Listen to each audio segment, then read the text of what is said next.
Marcos capítulo 11. Evangelho de Marcos no capítulo 11.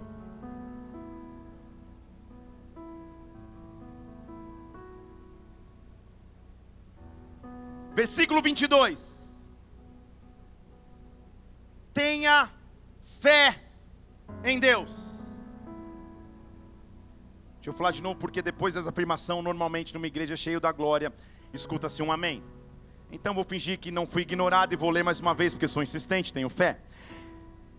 Marcos 11, 22 diz assim: tenha fé em Deus. Isso, espontâneo é melhor ainda. Senhor, nós te louvamos e agradecemos nessa noite. Nós estamos aqui porque amamos o teu nome, tu és o centro de nossas vidas. Quando confiamos em ti, nós sabemos que tu és o centro de tudo aquilo que precisamos. E nessa noite nós já chegamos diante do teu trono de graça, para dizer o quanto somos dependentes de ti, o quanto a tua glória precisa nos mover, nos condicionar e nos direcionar. Vem sobre nós nesta hora, Espírito Santo.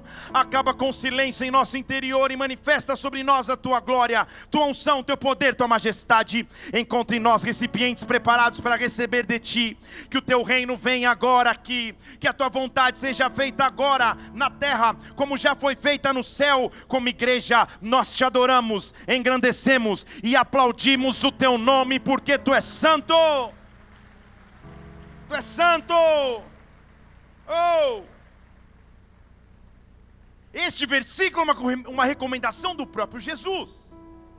O próprio Jesus está dizendo: tenha fé em Deus.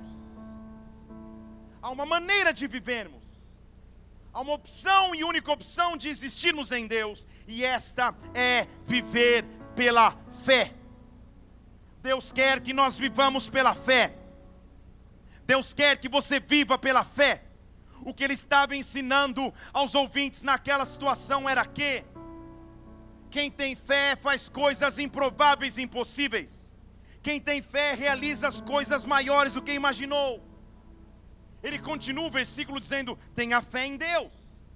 Porque se você tiver fé, versículo 23, você vai poder dizer ao monte: sai daqui, se jogue no mar. E se você não duvidar no seu coração e crer, isso acontecerá, isso será feito. Tenha fé. Por isso eu digo a vocês que tudo que vocês pedirem em oração, crendo, vocês vão receber, crendo, vocês vão ter. Amada igreja, é noite de Deus trabalhar em nossa fé, é noite de Deus mostrar o combustível, a ferramenta que eu e você temos para viver. Levante uma de suas mãos aos céus, viva pela fé, habite pela fé, ande na fé. A fé vai te fazer enxergar coisas sobrenaturais, a fé vai te fazer acessar coisas maiores, a fé vai te fazer viver coisas grandes. Deus está agitando, levantando a tua fé nesta noite, que Ele venha sobre nós e que Ele unja as nossas vidas com fé. Fé. Fé.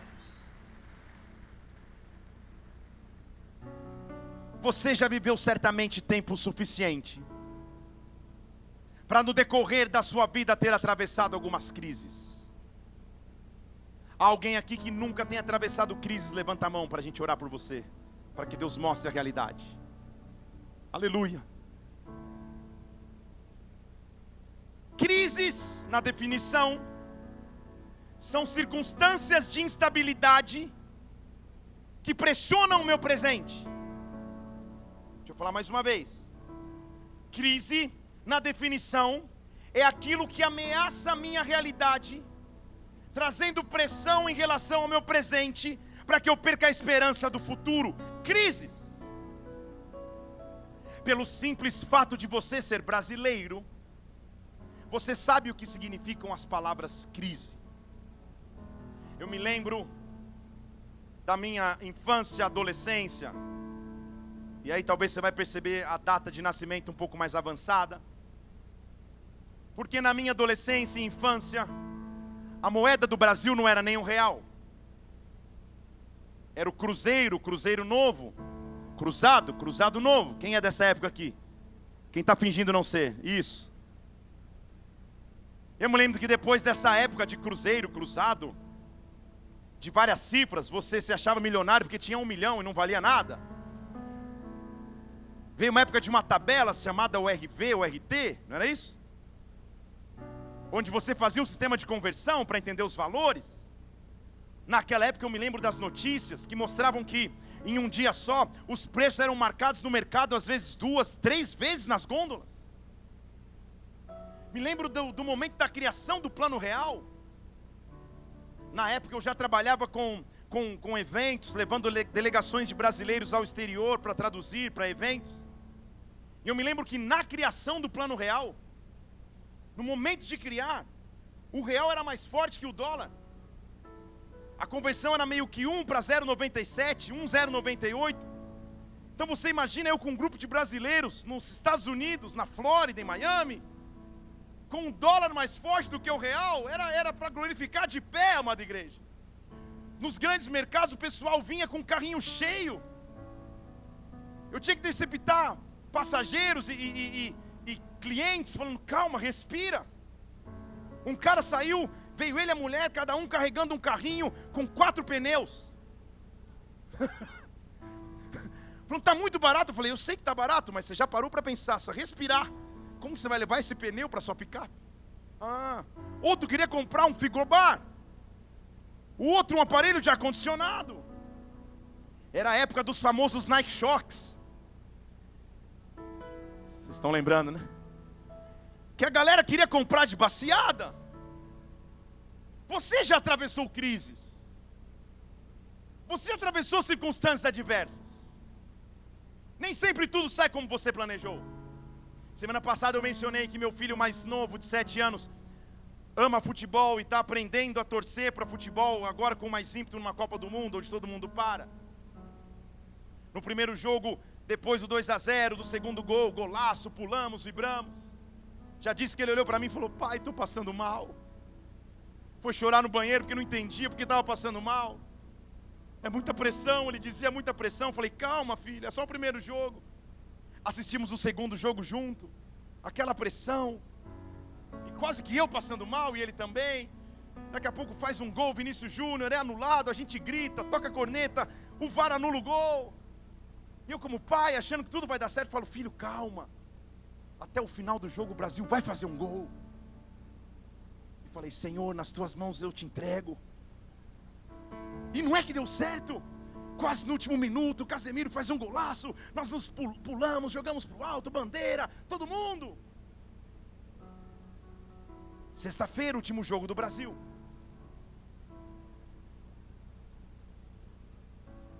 Calma que vai melhorar.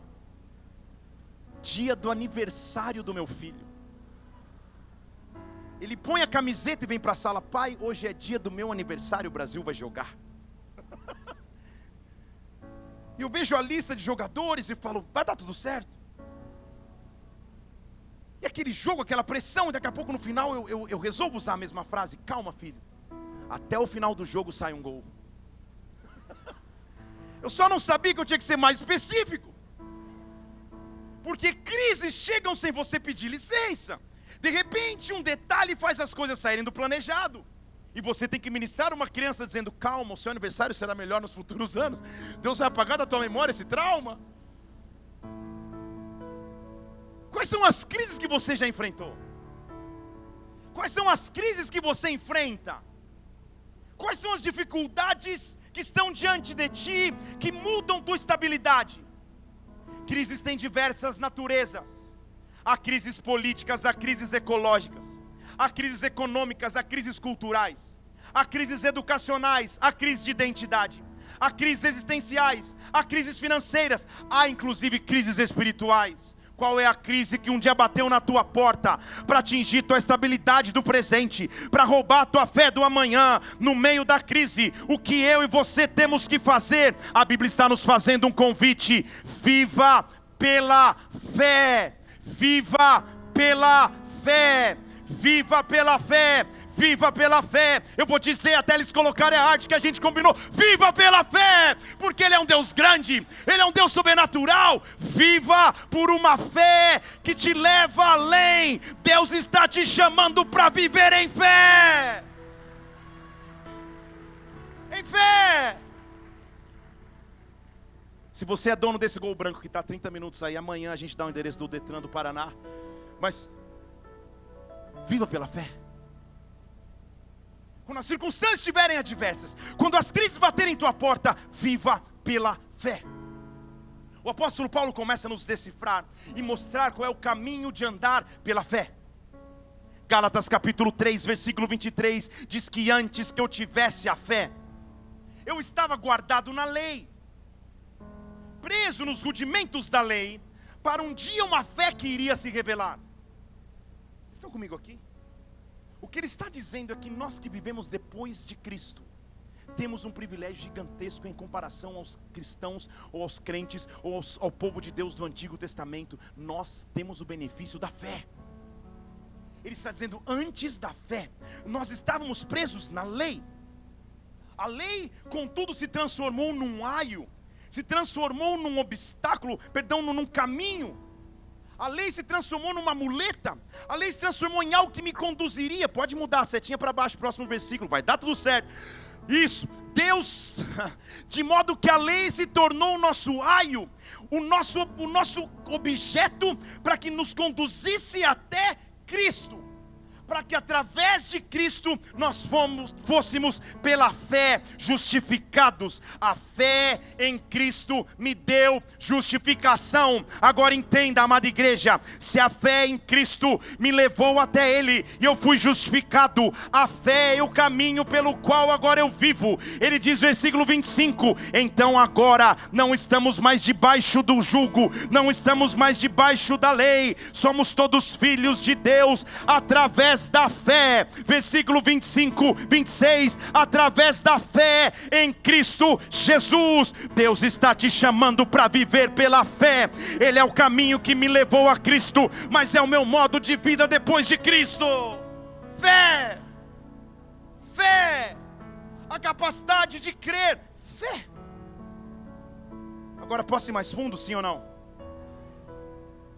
Se o caminho para viver é Cristo, e o caminho para viver em Cristo é fé, tenha total convicção, irmão e irmã, que a maioria dos ataques, se não todos os ataques que você sofrer do inimigo, terão como alvo atacar a tua fé.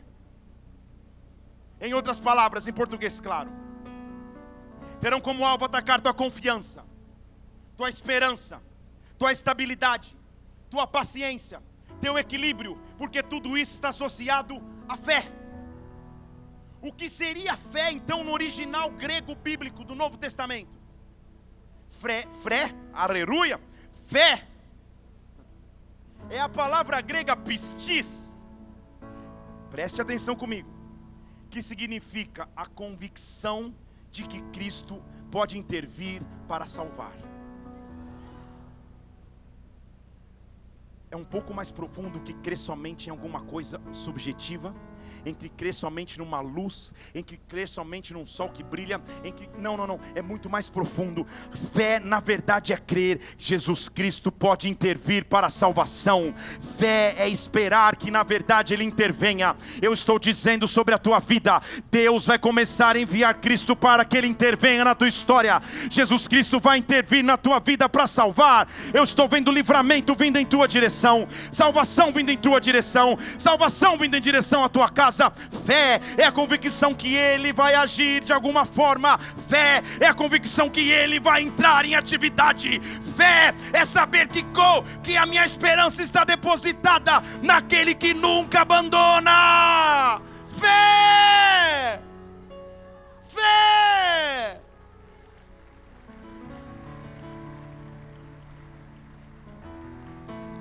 O que eu sinto nessa noite sobre nós, nesse dia sobre nós, é que Deus está movendo-se para que ative a tua fé, é que Deus está movendo-se para que ative a tua esperança. Antes mesmo que eu possa continuar, meu irmão, levante uma de suas mãos aos céus, comece a orar ao Senhor, fala para Ele: Deus, aviva-me, aviva a minha fé, me dá fé suficiente para que eu creia que Cristo pode intervir acima das crises, acima das dificuldades, acima das lutas, acima da instabilidade. Eu quero ter fé, eu quero confiar em Ti. Fé, fé. Na infância, na igreja que frequentava, havia um inário. sabe do que eu estou dizendo aqui? E um dos hinos muitíssimo cantados que eu via minha avó cantando em casa sempre, e que se cantava muito na igreja, era uma que o refrão dizia: tudo entregarei, tudo entregarei, sim, por ti, Senhor bendito, tudo entregarei. Quem já ouviu essa música aqui? Isso. Você falou: não foi o Fernandinho que escreveu? Não, ele só replicou da harpa cristã. Essa é uma expressão daquele que tem fé, daquele que pega tudo o que tem e coloca na única opção de solução e resposta: Jesus. Fé. Eu quero te apresentar a história de um homem que talvez você já ouviu, mas não sabe em detalhes tudo o que ele experimentou e passou. Então vou te dar um pouco do perfil desse homem e te mostrar quem ele é, para que você possa entender o contexto desses momentos que nós vamos ter aqui falando sobre fé. Esse homem era líder da adoração no templo. Esse não é qualquer cargo.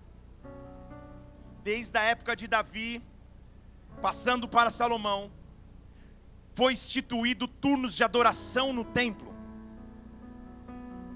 Foi inserido instrumentos musicais para que, através da música, a adoração pudesse fluir. Ser líder da adoração é alguém que conduziria a nação para uma outra atmosfera de glória. Tecladista, por exemplo, pare de tocar um segundo. Pode tocar de novo.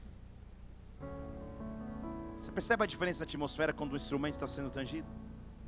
Não é música de fundo, é adoração. Quando o músico está alinhado, como esse está junto comigo aqui, top. Já fui tocar nos lugares que daqui a pouco o cara tan tan tan tan tan tan. Falei: que isso aí, cara? Tô tocando aonde? Quando está na unção, eu subo a voz, ele vem junto. Eu falo mais rápido, ele vem mais rápido. Eu falo mais suave, ele vai suavizando também, porque a gente está ministrando junto. A adoração fluía no templo desta forma. A adoração estava fluindo, e este homem que eu estou falando, ele não estava na escala da adoração, ele era o chefe da adoração no templo. Estão comigo aqui?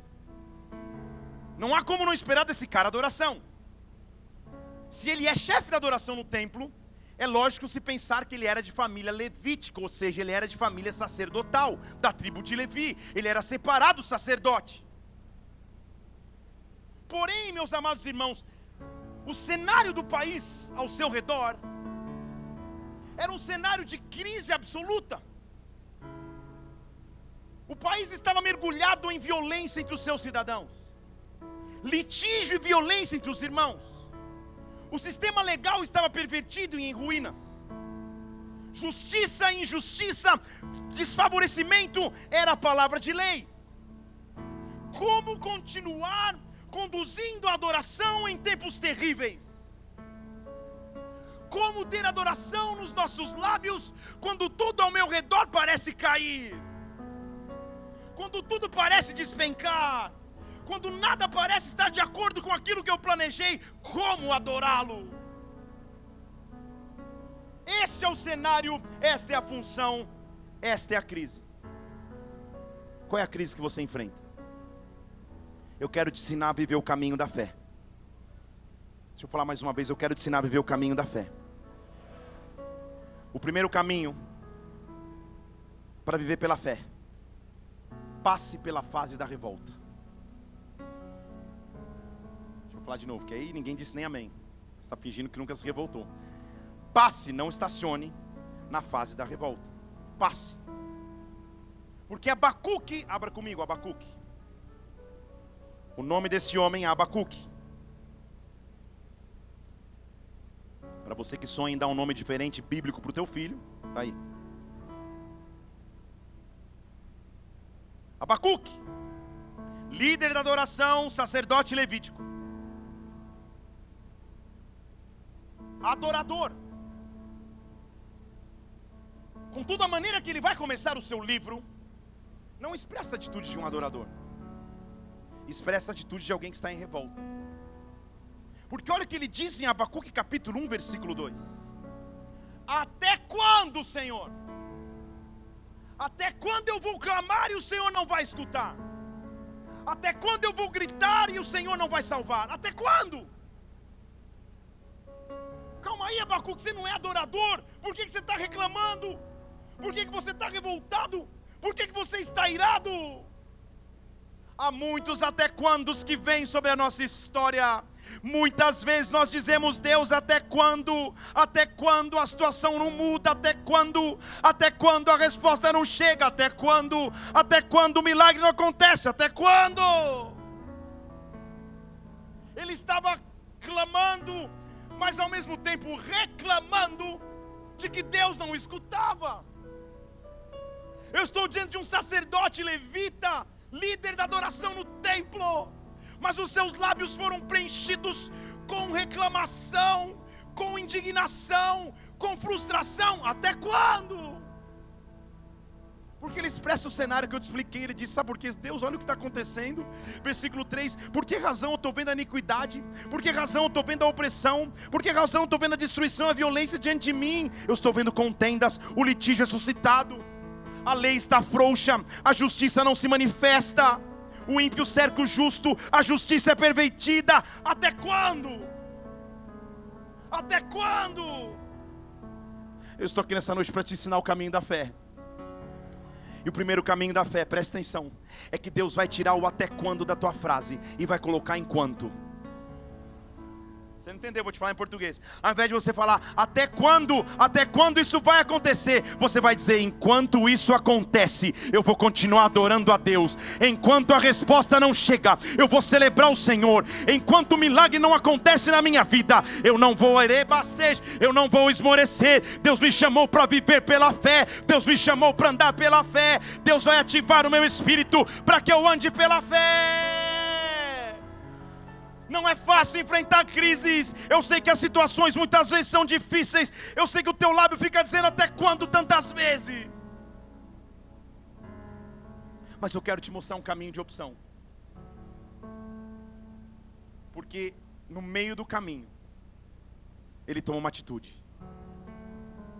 Que esse tem que ser o nosso convite hoje. No capítulo 2, versículo 1, ele diz assim: Senhor, sobre a minha torre de vigia eu vou me colocar, sobre a fortaleza eu vou me apresentar e vigiar, para ver o que o Senhor vai me dizer, para ver o que o Senhor vai me responder em relação à minha queixa.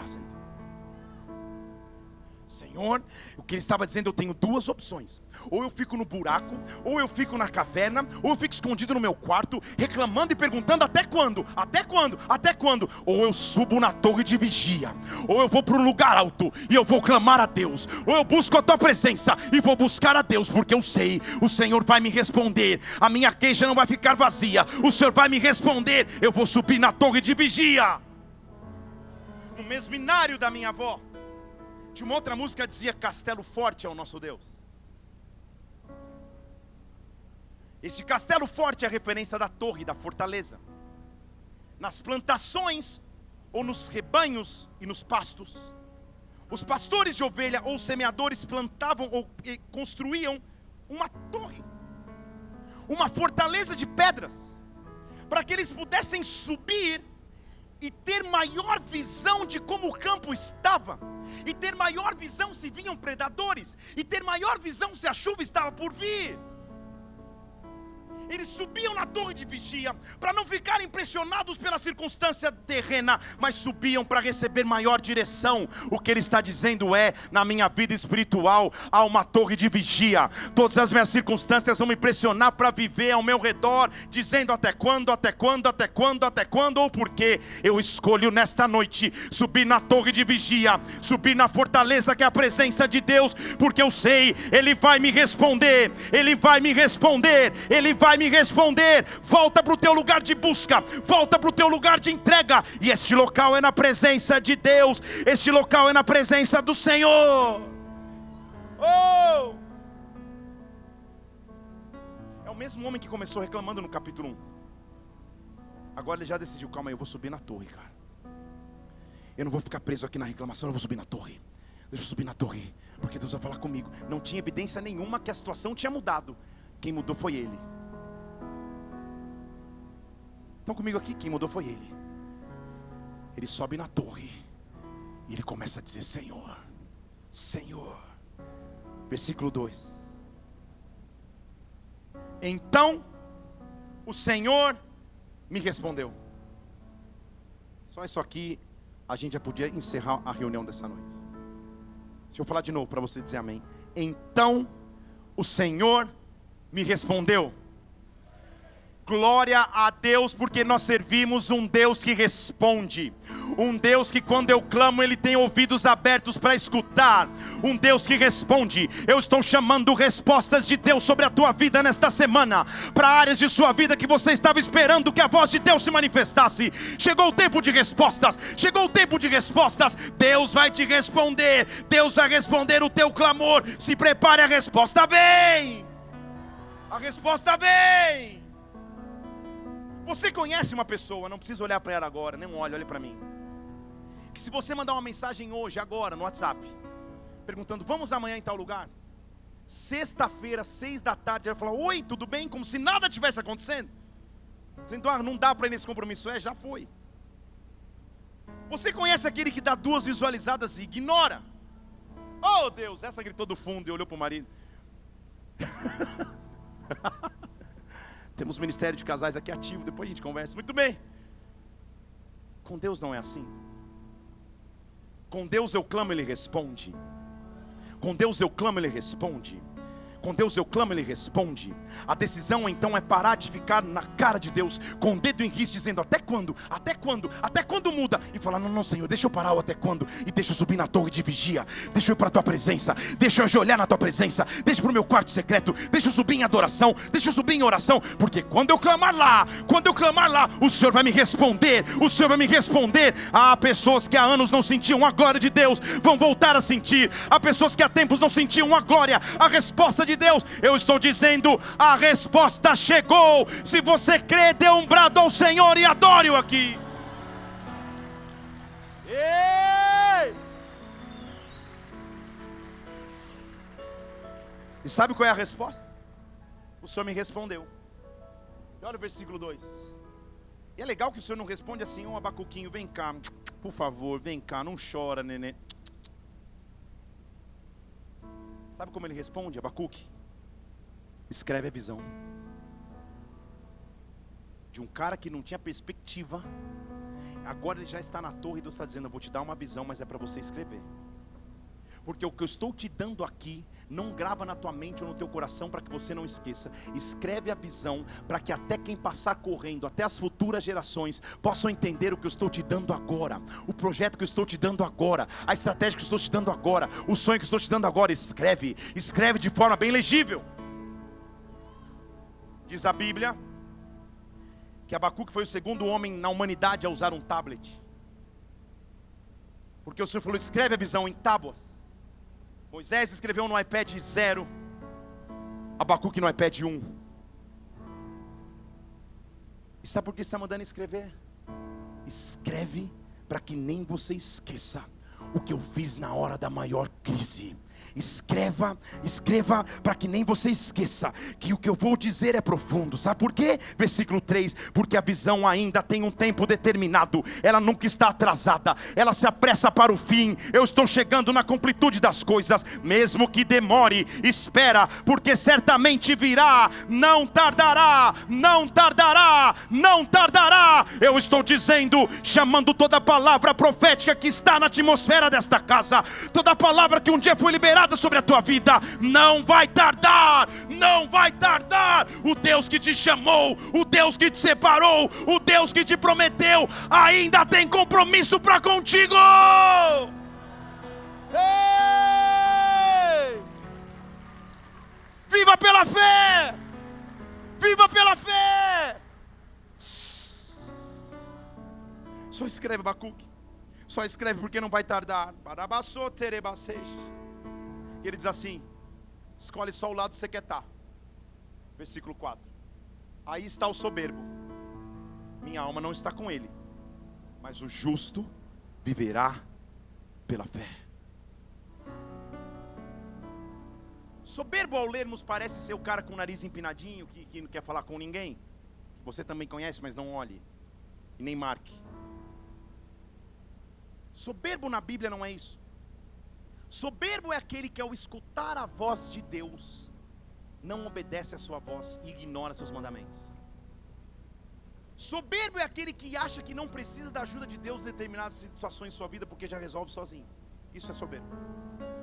Ele diz: se você tiver disposição de ser justo, ou seja, de se entregar a Deus em tudo, dizer tudo eu entregarei a ti, você vai viver pela fé. A fé vai ser sua ferramenta, a fé vai ser seu instrumento, a fé vai ser tua esperança. Deus está ativando a tua fé, amada igreja. Deus está ativando a nossa fé, amada igreja. Levante suas mãos aos céus. Em que área da sua vida você está vivendo agora e atravessando agora, que você precisa de fé? Qual crise você tem que resolver pela fé? Que a fé seja a tua ferramenta, que a fé seja o teu instrumento, que a fé seja o teu alimento. O justo vai viver pela fé. E ele diz: escreve. Chore talvez como uma criança, mas escreva.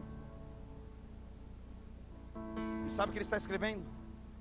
Abacuque capítulo 2, versículo 14. A terra vai se encher do conhecimento da glória do Senhor, como as águas cobrem o mar. A nação que está vivendo em destruição, tudo aquele lixo que a gente leu no começo, ela vai ser invadida com uma glória. Agora veja que interessante esse versículo: a terra se encherá do conhecimento da glória. Não está escrevendo só a terra se encherá da glória, está dizendo é um conhecimento de glória. Estão comigo aqui? Por que isso? Ele está fazendo um jogo de palavras com as águas do mar. Se você já foi no mar e já tomou um pequeno caldinho no mar, seja ele qual for, você sabe a força das águas do mar. Conhecimento da glória é diferente da glória, porque a palavra conhecimento é a mesma palavra para um animal que antes de dar o bote, retrai-se e prepara a guarda para atacar. É a mesma coisa que uma onda faz.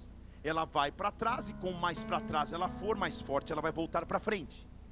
O que ele está dizendo é: para cada dia de pressão, para cada dia que jogaram para trás, para cada dia que você ficou contra a parede, para cada dia que foram te empurrando para trás, acharam que era para você retroceder, na verdade você estava ganhando impulso, na verdade você estava se preparando para quê? Para o conhecimento da glória, para o contra-ataque da glória. Chegou a hora, igreja, de Deus liberar sobre ti aquilo que estava retido, os anos que estavam parados, o tempo de inércia, o tempo de inatividade. A resposta será um derramar de glória como você nunca viveu, um derramar de majestade como você nunca experimentou. A terra vai se encher da glória de Deus. Hey!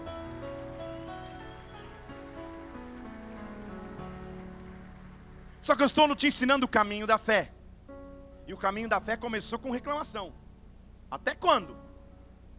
O caminho da fé passou por subir na torre de vigia e falar: Senhor, me dá uma visão. E o Senhor me respondeu com uma visão. Mas eu quero te mostrar onde o caminho da fé vai te levar.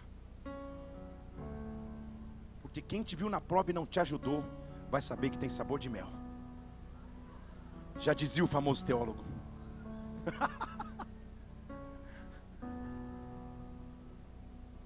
Porque Abacuque capítulo 3, versículo 1. Meu irmão, são dois capítulos de diferença. No primeiro ele está reclamando. No próximo agora, Abacuque capítulo 3, versículo 1. Diz a palavra do Senhor: essa foi a oração do profeta Abacuque, a moda de Sigionote. Diga amém. Você está pensando, quem seria Sigionote? Um levita? Um sacerdote? O que é isso? Posso ler em português para você? Oração do profeta Abacuque em forma de cântico. Era mais fácil escrever isso, né, tradutor? Mas ele fez só para você pesquisar mesmo. Calma aí. Então, calma. Oração do profeta Abacuque em forma de canção. Você entendeu? O que Abacuque era, você lembra? Ele era chefe da adoração.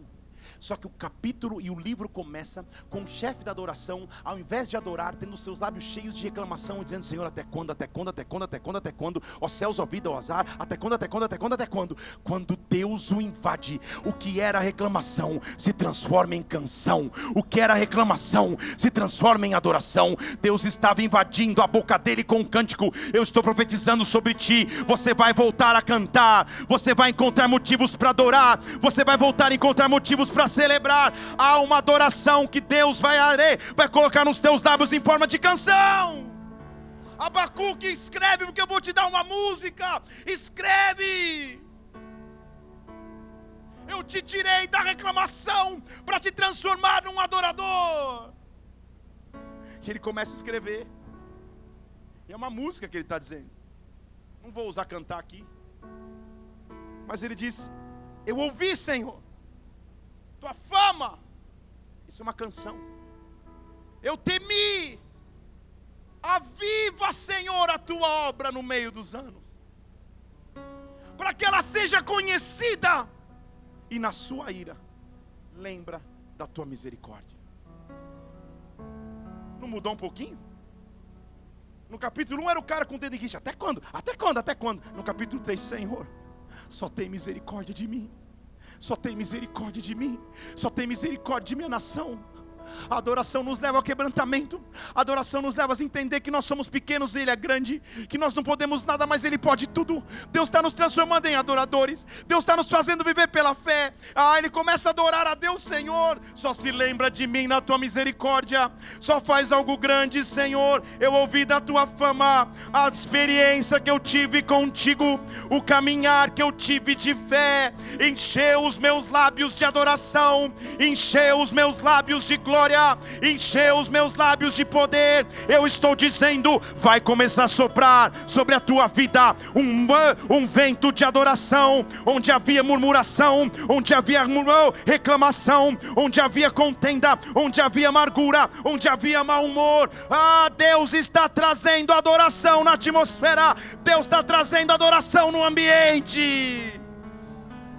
Abacuque, eu sei quem você é, eu sei para que eu te criei. Você é chefe da adoração. Não deixa a crise te pressionar.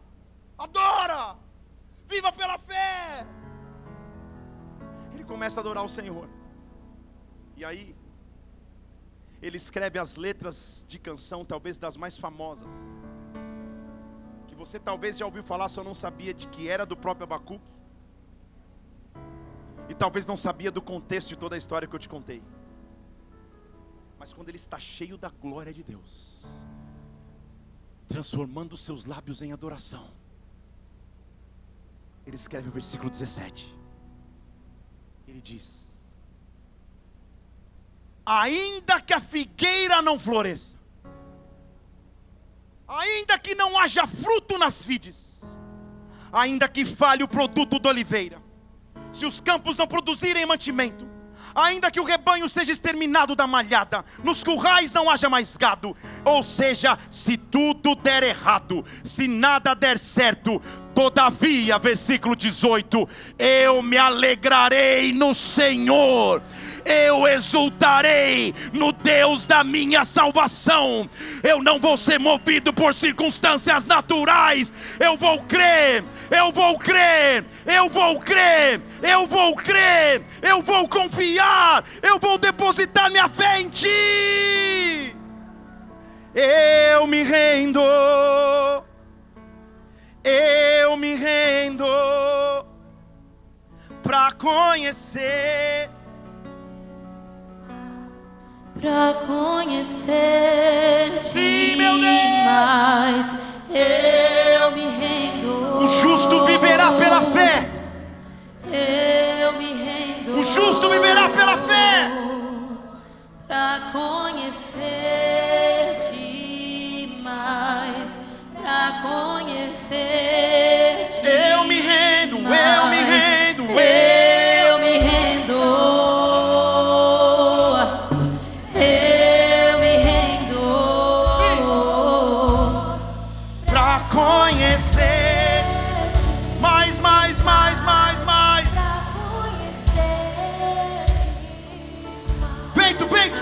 feito de... Pode vir, mano, pode vir. poder,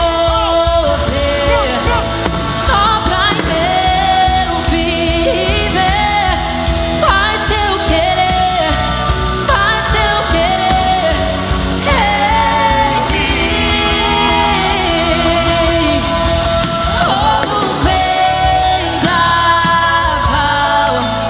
sobrenatural, faz teu querer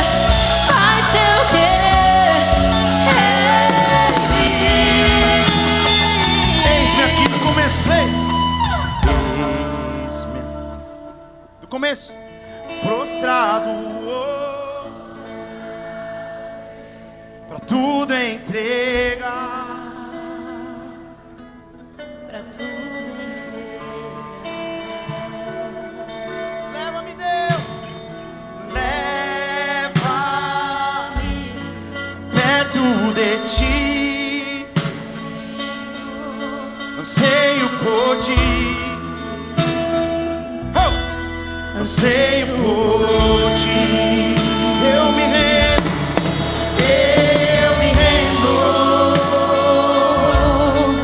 Eu me rendo, diga, diga. pra conhecer-te mais, pra conhecer. Levante suas mãos e adore. Adore, adore, adore, adore. Eu me rendo,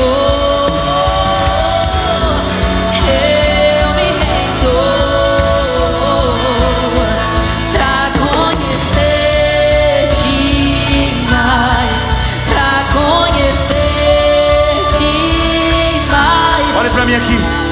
Quais são as crises que você tem que enfrentar? Quais são as lutas que você tem que atravessar?